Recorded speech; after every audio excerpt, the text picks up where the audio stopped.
मैं सुमनलता आशा पीएससी बरौला से हूँ। संचारी रोग का सर्वे करने जाते हैं तो हम हर घर में यही समझाते हैं, साफ सफाई का ध्यान रखना है। जो खुले बर्तन रखें, पानी भरा रखा है उसे ढक के रखना है। कूलर हमेशा हफ्ते में 2 बार पानी चेंज करना है और देखना है कहीं लांबा तो नहीं है। फ्रिज के पीछे वो है उसे भी देना है।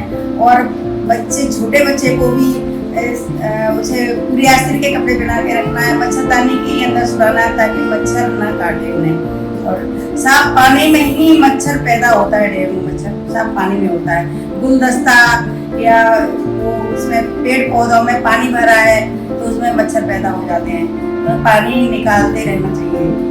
और साफ सफाई का बहुत ध्यान रखना चाहिए।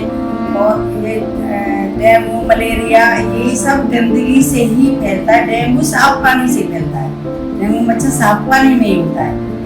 बचाव रखना चाहिए।